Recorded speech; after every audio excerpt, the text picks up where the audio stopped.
What if I told you that making ugly art is one of the most important parts of your creative practice? It sounds counterintuitive, doesn't it? Especially since we're always striving to make something beautiful and meaningful.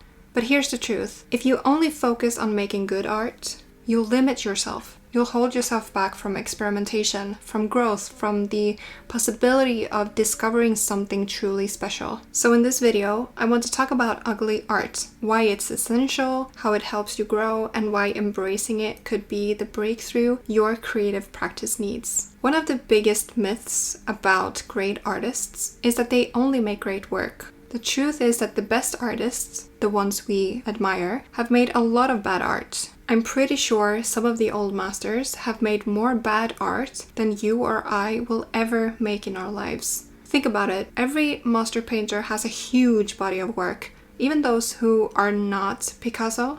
Then imagine how many bad paintings they've painted to get to that body of work that's publicly known. We all know their highlight reel, but imagine what it's taken to get to that point. The reason they got better in the first place was because they kept creating. They allowed themselves to make mistakes, to experiment, to create ugly things along the way. The more you create, the more you refine your artistic skills and instincts. Over time, your definition of quality sharpens. But even then, you'll still make things you don't like. And that's okay. Because quantity leads to quality. And the only way to create something truly great is to allow yourself to create things that aren't. One of the biggest killers of creativity is perfectionism. When you put pressure on yourself to make something good every time, you play it safe. You stick to what you know works. But real growth happens when you experiment, when you push your boundaries and step outside your comfort zone, when you embrace ugly art and give yourself permission to try things you might not otherwise try.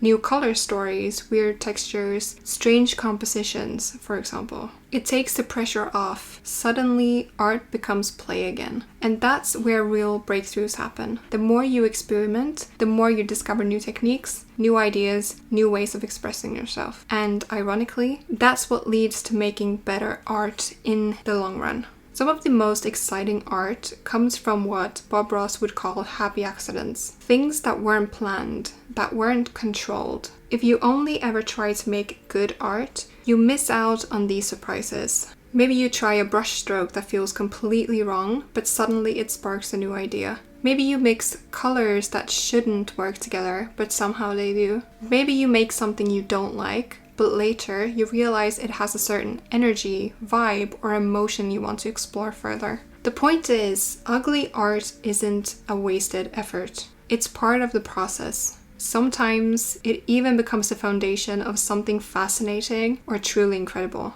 So instead of fearing ugly art, embrace it. Ugly art is not a failure. It's not a waste of time. It's the foundation of many creative breakthroughs. So the next time you feel stuck, the next time you're afraid to make something that isn't perfect, just make ugly art. Let it be messy, let it be weird, let it be something you don't even like. Because that's how you grow, that's how you evolve, and that's how eventually you make something you'll love. If this video resonated with you, let me know in the comments, and if you want more videos from me, hit that subscribe button. Thank you so much for watching. I'll see you in the next one. Happy creating.